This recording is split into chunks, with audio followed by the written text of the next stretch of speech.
And we are live with our 125th episode of Absolute AppSec. I'm Ken Johnson. Was it 125? Yeah, you're right. You're right. Okay.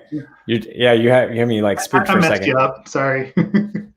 I'm Ken Johnson at CK Tricky on Twitter, and joined by my co-host Seth Law at Seth Law on Twitter. Seth, say hi. Hey, everybody. Welcome back. I don't think Ken and I ever really thought that we were going to make it to 125, but we have. So it just goes to show you that we talk way more than we realized and are way more opinionated about this stuff than I think we. Yeah.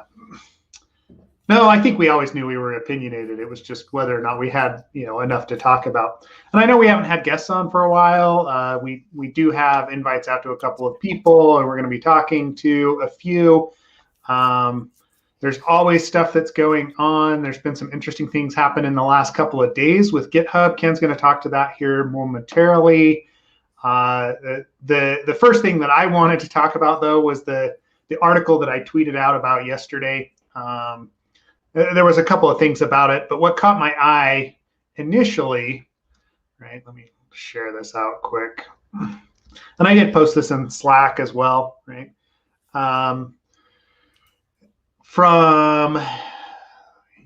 Maybe I'll share it quick. I'm trying to decide. Yeah, you might as well. Yeah. Okay. All right, let me close down your AARP tabs. Screen. Okay. Here we go. Okay. All right. So tech companies say they can't find good employees. Companies may be a problem. I think we've talked about interviewing in the past as it is, right? Finding a fit for people and things like that. But that is not what caught my eye on this. I'm pretty sure this came up in my feed, like Apple News or Google News or something like that. And it's code. Like, this is the danger of doing code reviews so often, is anytime that there's code that pops up, and I don't know, Ken, if you have this problem as well. Like, if I go to a GitHub repo, I go to anything like that, I instantly start to analyze it for flaws, right? That's just kind of my baseline when it goes to it.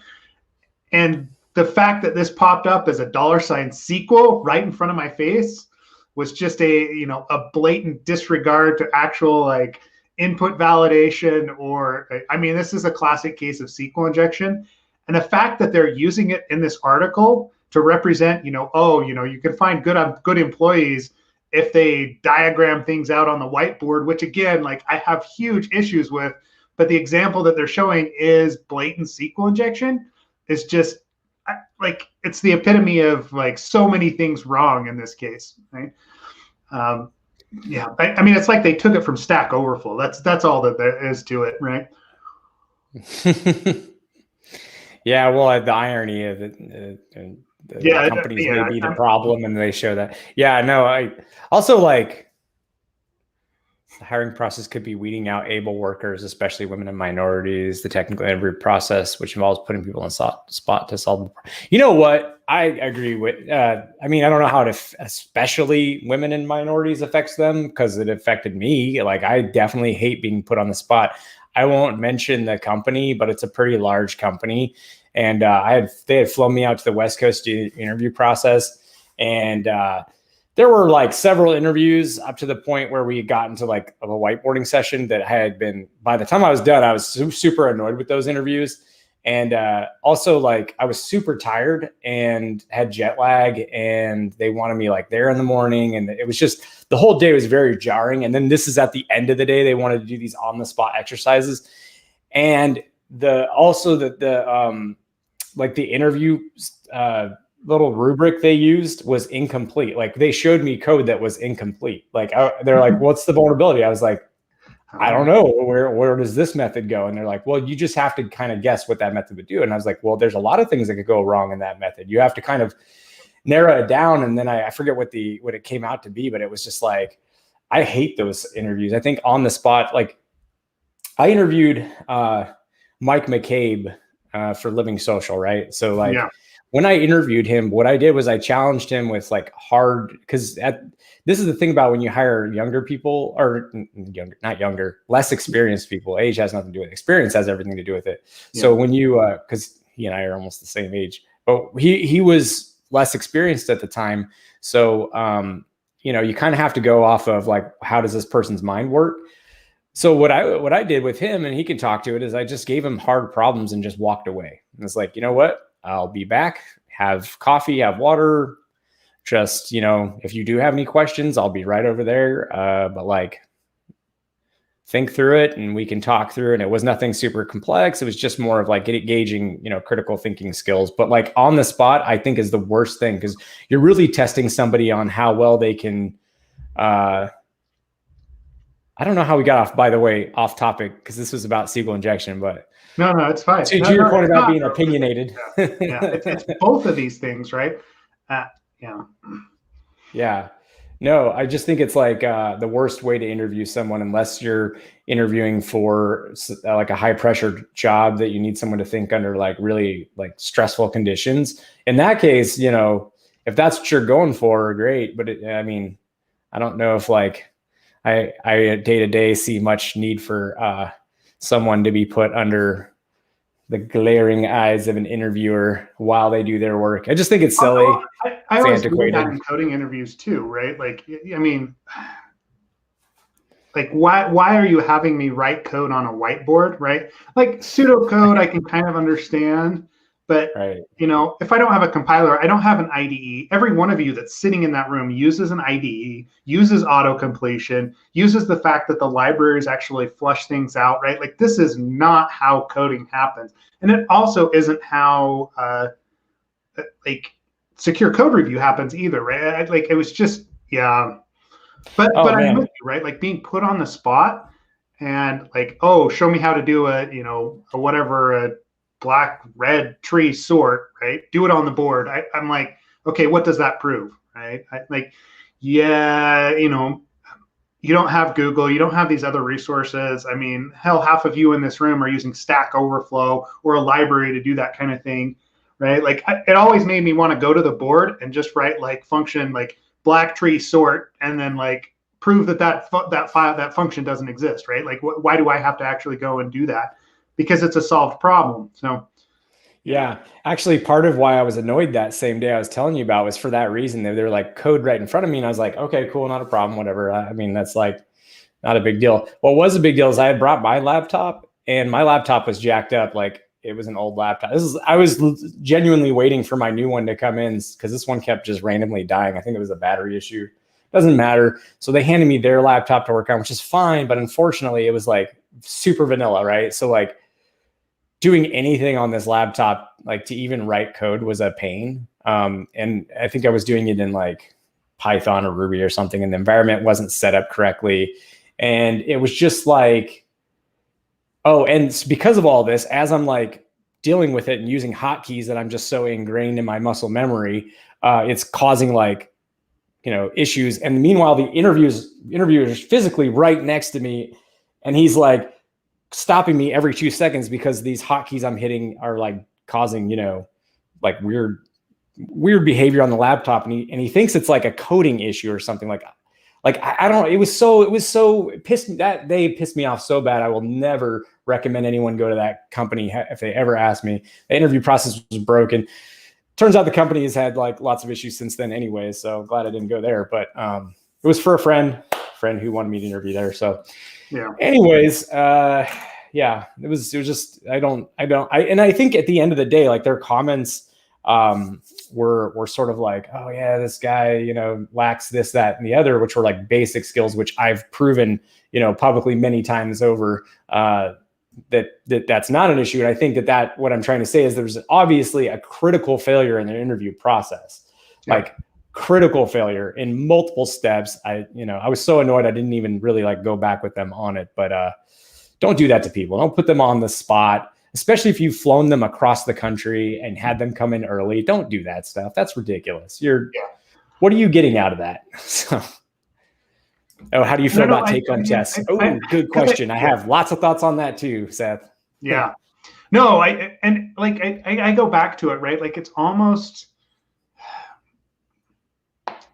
it's almost an imposter syndrome issue on the side of the interviewers, not the interviewee, right? Like those that are conducting the interview have to prove that they know better, right? Like asking someone what like a regex is to, find something right on the spot, like those kind of like gotcha questions don't necessarily show aptitude. They show very specific experience. And it's just not the sort of thing that comes up in most situations, especially without the use of the internet, without the use of resources.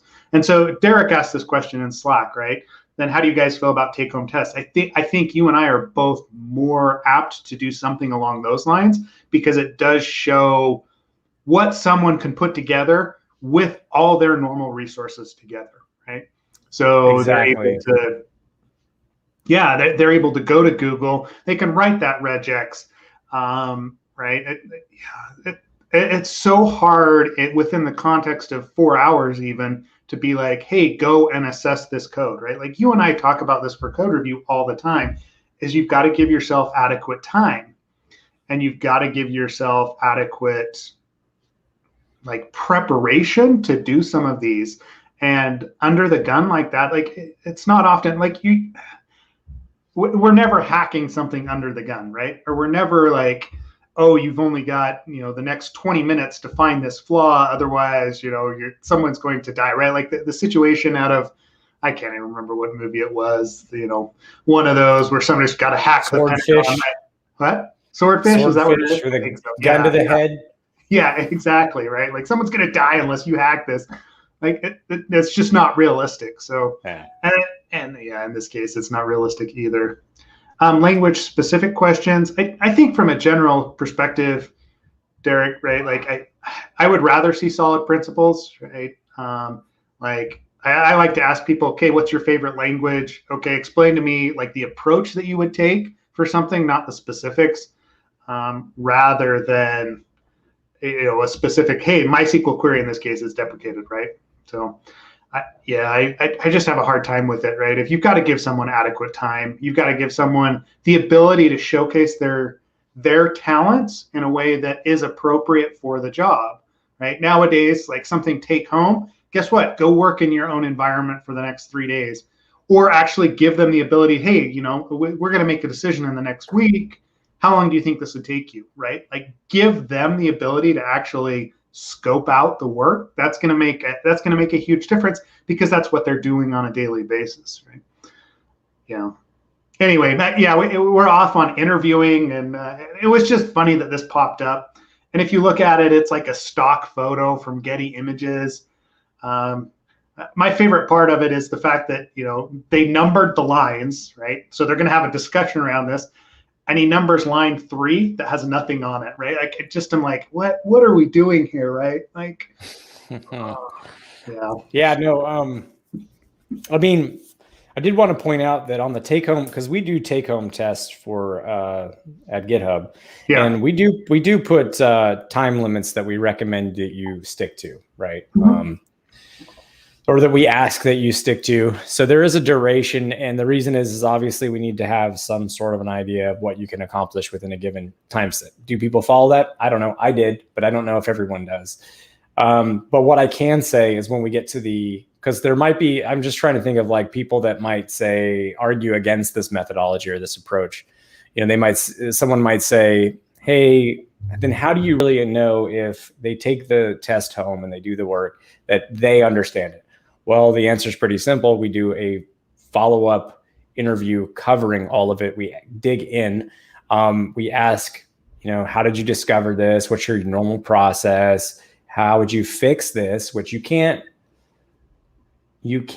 just make that up on this. I mean, I guess you could ahead of time ask someone else, but it would be pretty hard the way we do it because we start digging into nuances to make sure you as an individual understand it.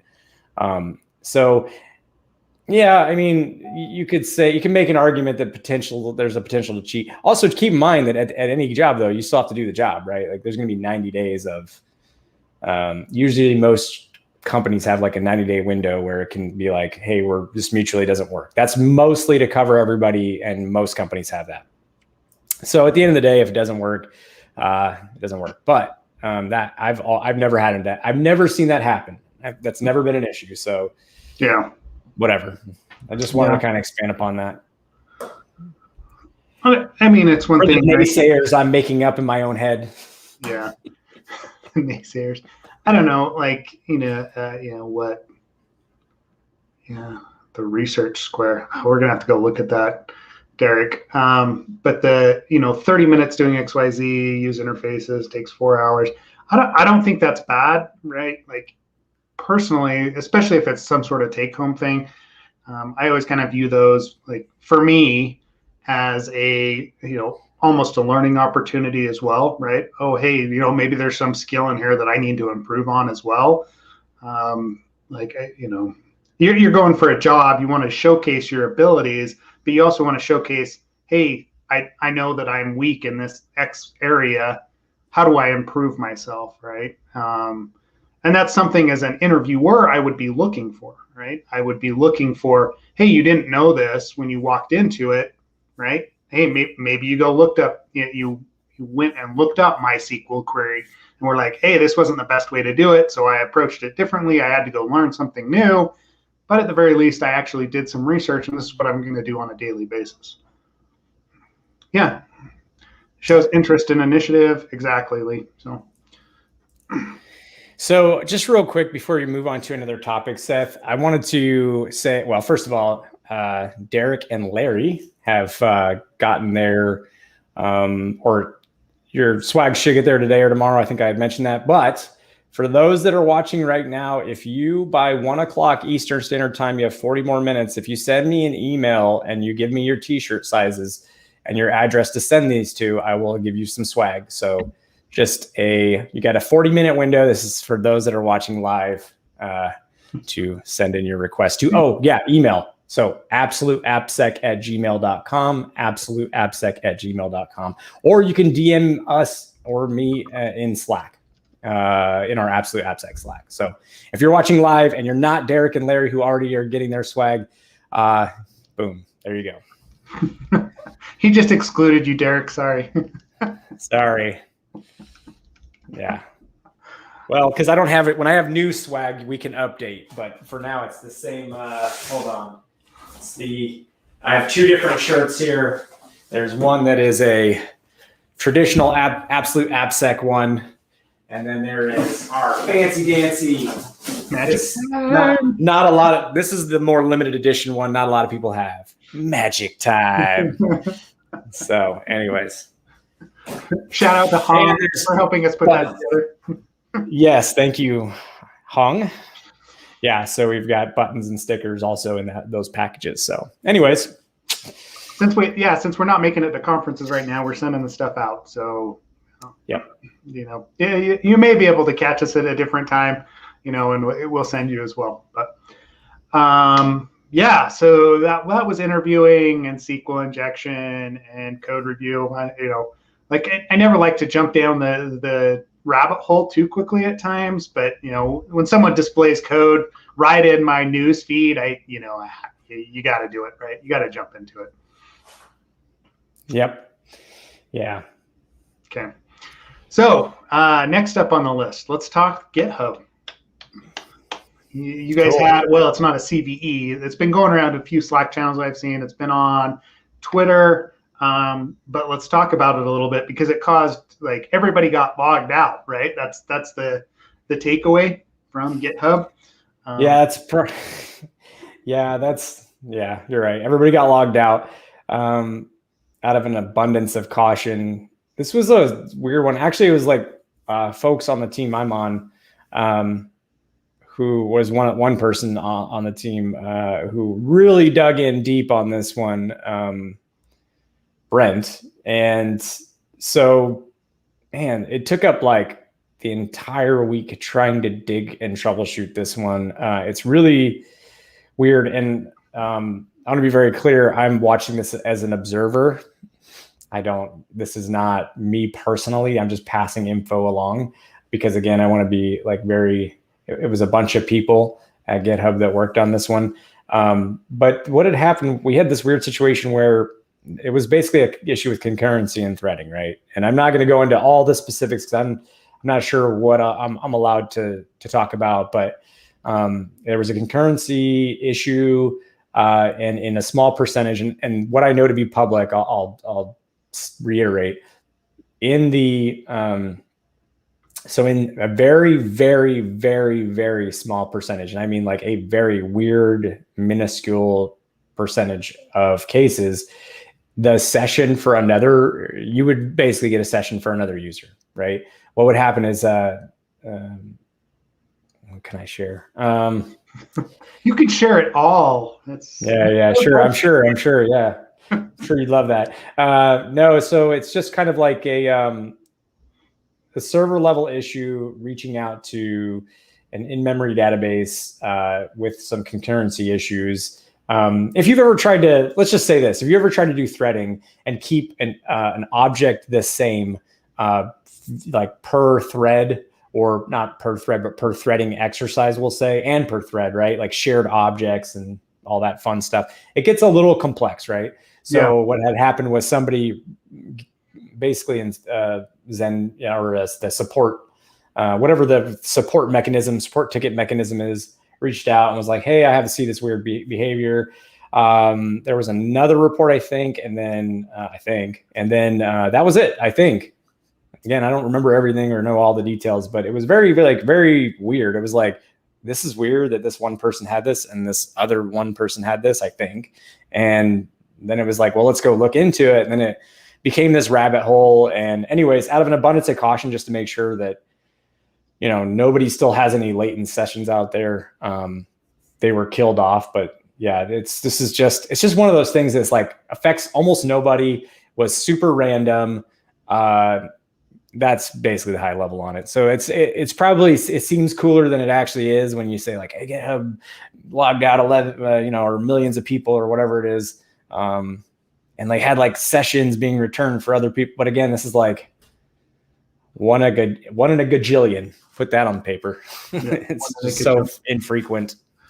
Yeah. I mean, it goes back to discipline, right? Like honestly, I would rather see this from vendors than the whole usability issue, right? And you guys, I know over at GitHub, you guys are super security conscious. So, it's not surprising to me to see, oh, guess what?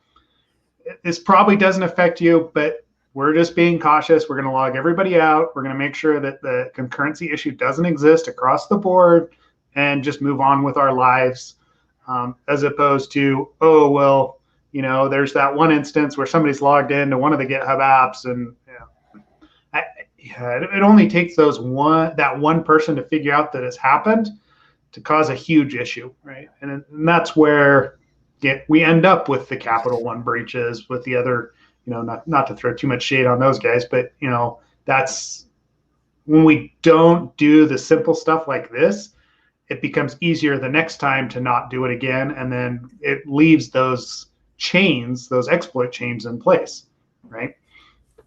So so it might not be interesting, but it is when it comes down to it, right? Like I'm excited to actually see the workings behind the scenes and how you guys actually came to those conclusions if and when they become public, because it's a learning experience, right? For all of us that do concurrency on the back end, that have all of these interconnected systems. At times it's hard to see how those vulnerabilities pop up and how they can be exploited or how the issues come about. And without some sort of sharing, right, it may be that, we can look for this sort of thing in a code review or in an architecture review if we know how it actually happens. Yeah, I mean, if it makes people feel better when it was just like even just a one person just being like, hey, I saw this. It was like, stop what we're doing, like dig in, find out if this is like, what is the issue? Who is it affected? I mean, to your point, GitHub, obviously like security is a gigantic priority at GitHub.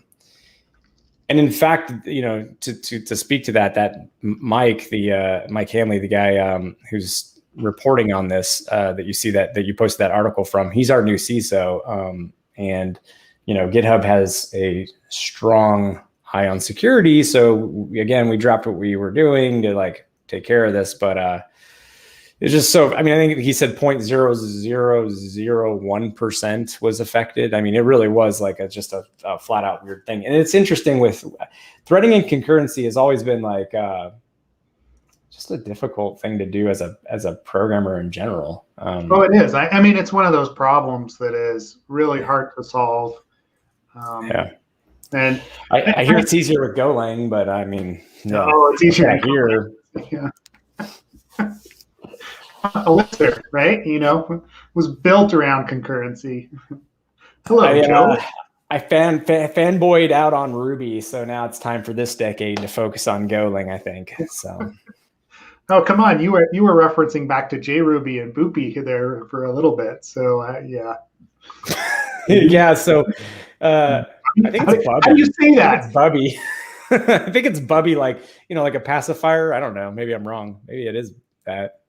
I have no idea actually how it's pronounced, but I do know, however, that the doing anything with that was such an inconvenience. The only real justification looking back, or two justifications looking back, were that it was a learning experience.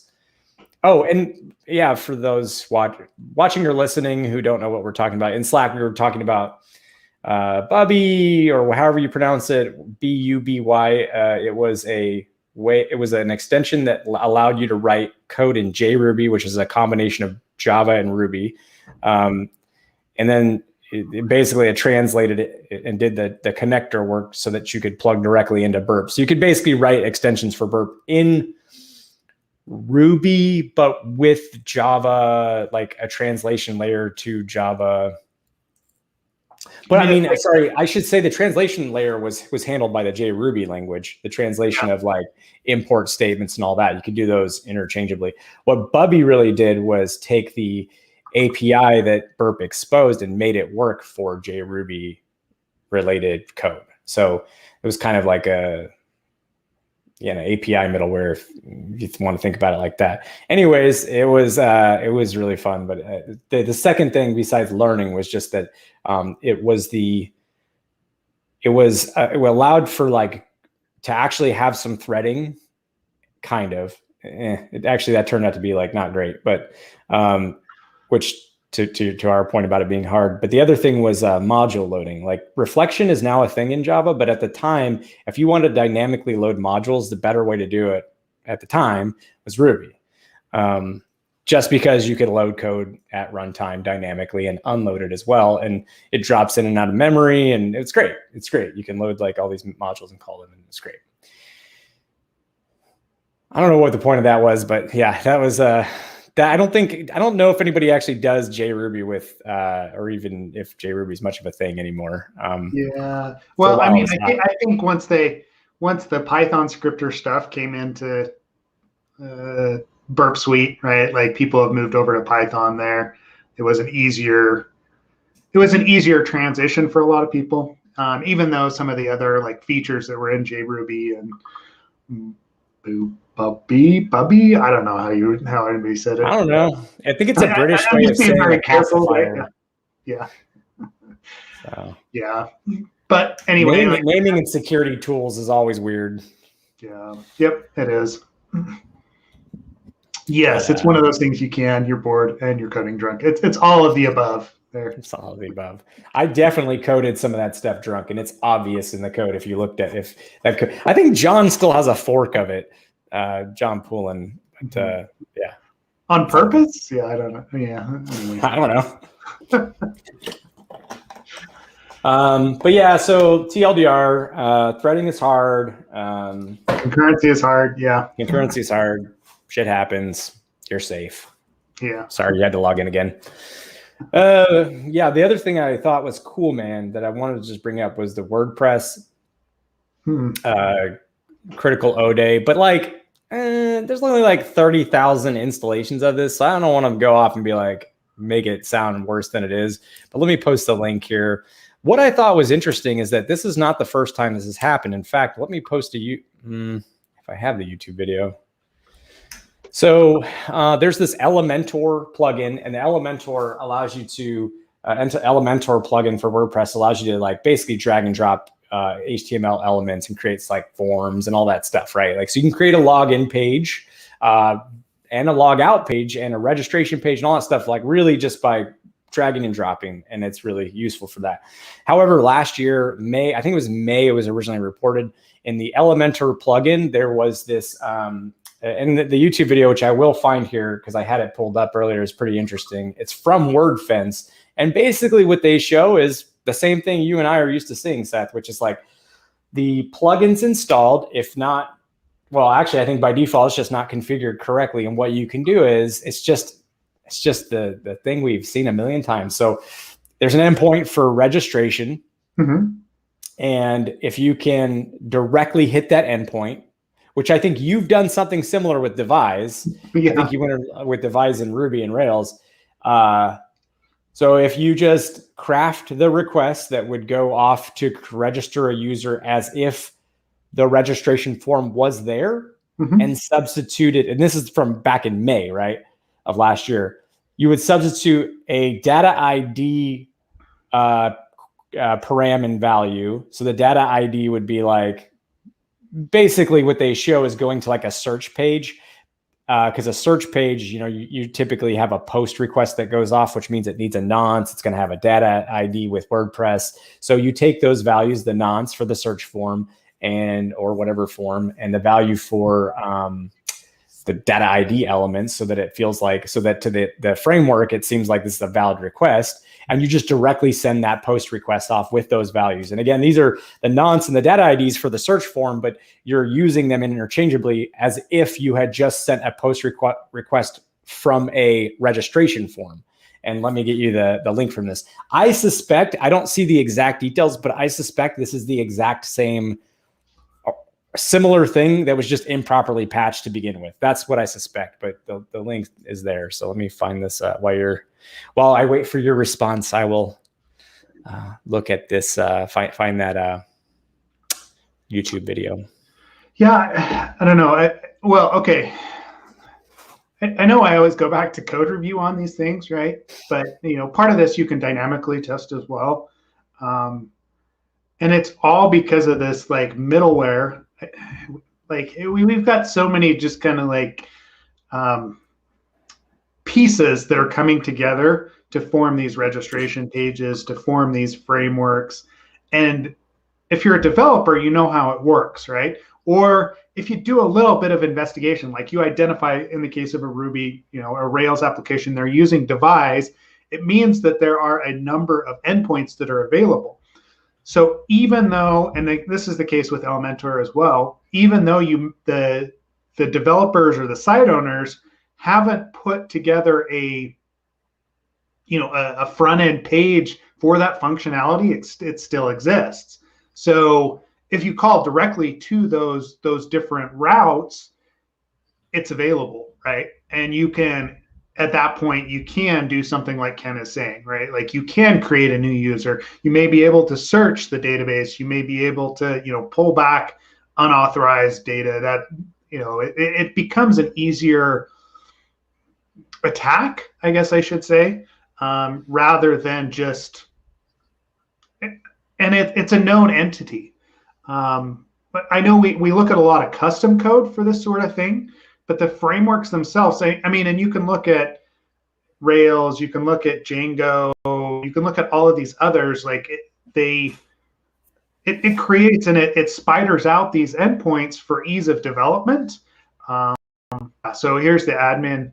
Okay, you're looking at the admin video. So. Yes. So sorry, it's actually the widget ID that parameter value, which makes sense, right? Because what you're doing is you're saying, well, this is the widget ID that I got this nonce from, and it's probably matching those up. But if it isn't doing that secondary authorization check that says this is relevant for that endpoint, that those two values match up, the nonce to the widget ID, sure, but then they also have to be relevant for the registration form. And I don't want to be very clear that this is from, or the sign up form, or create new user form, whatever it is. Register a user, right? An admin user, by the way, site admin user. Okay. But again, I want to be very clear. This is back from May. This is an example from May. Like since there are no like details I could find immediately within like a 10-minute search, I just want to say, given how they've described it, I predict it's just this with some other thing that they didn't think about. Yeah. Yep. Yeah, I mean, it's super interesting because you know how these are formed. You can set up your own middleware, right? Like your own instance of this to play with, and then exploit it across the board. I mean, I know, you're like, oh, there's only 30,000 instances of this for WordPress, but I mean, most other frameworks, that's a major flaw, right? Yeah. I mean, 30,000 pages, that's pretty easy to script through and figure out whether or not they're using it. And this kind of goes back to WordPress as well, how easy it is to identify what the versions are, there's the whole WP scan project that's able to tell you what modules are installed because of, how they lay things out, and it's PHP. There's just, there's a reason why we always bag on PHP and, WordPress. And it's not that it's not usable and it doesn't make things accessible for, experienced developers, but it does expose quite a bit of information. And when something like this pops up, it's very easy to enumerate and to exploit. So, yeah, it's very easy. And this is, I guess, everything you said. I guess I don't really have much to add other than you should be cognizant of any authentication libraries that you use, because they do leave, often this is the case where they do leave it doesn't matter if it's PHP or whatever, they'll leave some endpoints typically exposed that you don't know about. And you have to, because I think one of the methodologies we show is just dumping out every route, not just the routes that you've defined, but using show URLs in Python, rake routes in Ruby, etc. These are the ways that we find out that these endpoints exist and that are kind of hidden to you and only visible once the framework's fully loaded and at its runtime state. And these are just things that can just occur by using a plugin or a library.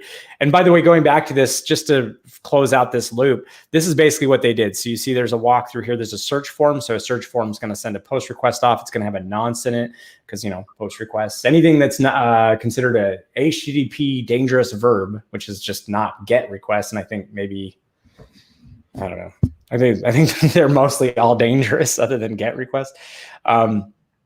Then it should require a nonce. So then also the other thing here is that they're going to get this widget ID because this search button is a widget. So they basically inspect the page, grab the data that they need. There's the nonce right there. They grab the widget ID and then just plug that stuff in here. So by the time it's done, they craft this little request. You can see that now the widget ID is in there. The nonce is in there. I assume these two values have to match up. Apparently you can send it to any endpoint if that's the case, or at least this endpoint. And then boom, you've just registered a site admin. So that's the full closing out the loop. That's the full attack there. Yeah. So.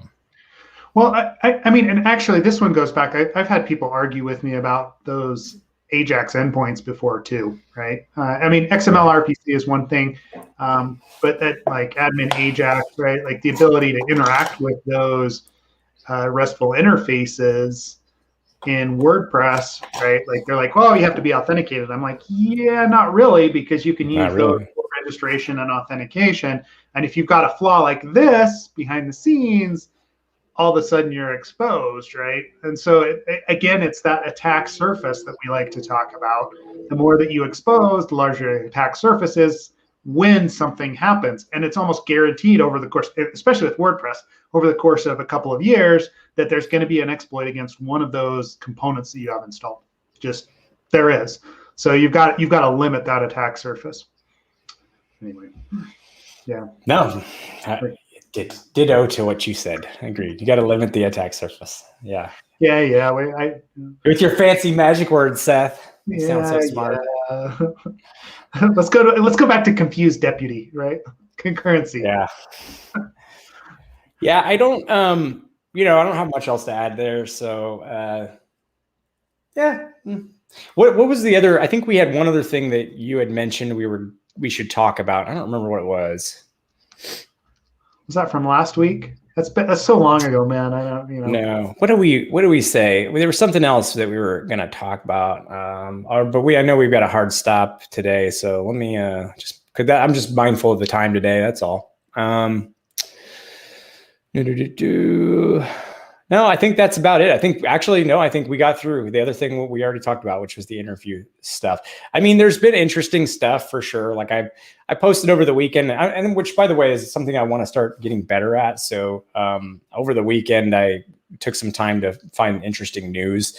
There's no shortage of it. There's always something going on. So we'll continue to keep. I will at least try to. I'll try to post some things that I come across that seem interesting. There's usually never a shortage. Let's see here. Yeah. What was it? The substitution attack stuff, right? NPM. That was GitHub. Oh, yeah. Yes.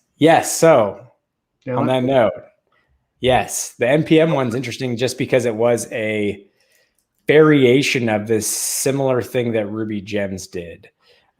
So it's being explicit about but they did something else. If I could find the article link. I just posted it. Again. Thanks. Cool. That was an interesting one, right? Like how NPM is handling the substitution attacks, right? As opposed to, as opposed to the Ruby Gems perspective. Man, that would have hurt. That was like a piece of random plastic. Did not feel good. Yeah. Oh, right. So they just do they do a scope declaration, right? So this is, and I'll just share my screen again. Why not? So last week we talked about how Ruby Gems handled it, how they handled it in Bundler. And so for this one, they use scopes. So you would say that this particular dependency comes from this scope, and then your scope naming convention, you'd say this is for this scope, my company, only go out to this package registry location. It's effectively the same thing. And of course, it mentions that it's in your npm RPC file that these details get saved. It's effectively the same thing as Bundler. It's just written differently, right? Like the syntax is just a little bit different, but it's basically being very explicit in which package registry it's calling out to for a given dependency. So there was something else, though, I thought that was, right. This is the other thing, because I didn't realize that people were actually doing this. I probably did the last time I did a package review, because GitHub has packages, and I don't know, it was a long time ago I did the review with Brent on package registry stuff. But I don't know, maybe I forgot about it and knew it at the time. I don't know, but like it's interesting to me that when a library is not found in your package registry, people can choose to proxy that request off to then say, well, it's not in ours, so let's go check the wider ecosystems package registry. Which they obviously tell you, like, do not do that. You're ruining your protection here when you do that. But yeah, that was just something I wasn't even aware of, and I think it's important to mention. Yeah. Yep. Well, I don't know. I go back and forth on a lot of this, right? Because I mean, the danger is definitely there, but there's the usability, and a lot of developers don't necessarily they've got their high level, like this is my first import, right? Like my first level import, as opposed to the secondary or tertiary imports. And at times it gets difficult to know what's actually being pulled in. I feel like there's always going to be attacks for this, especially in development environments, especially on developer machines, because of the way we do this, right? I don't know how you get around it, because you've got that initial, hey, I've got to pull data in from a third-party source. You're accepting the danger or the risk that you may end up with a package in there that you didn't intend, right?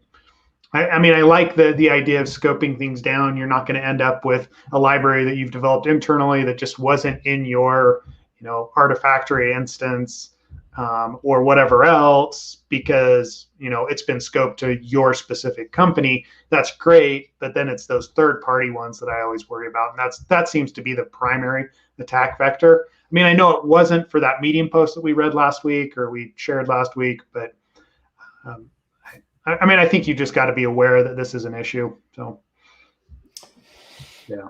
Anyway. Yeah, an argument, you could make an argument that, well, if, just write all the libraries, one solution would be to write all those libraries in-house, but I'd actually argue that's not going to fix that. That's going to offload your risk to somewhere else, because now you have to make sure you don't have any insider threats or backdoors are written in these libraries. You have less visibility because it's probably just your security team and maybe whoever decides to look at the plugin that the person wrote. So yeah, you got a situation where there's less eyes on possibly a security impacting library that's definitely gonna be updated, even if you do as an assessor or assessment person or a reviewer, whatever you want to title, pen tester, whatever title you want to use. If you review it, it could be backdoored later.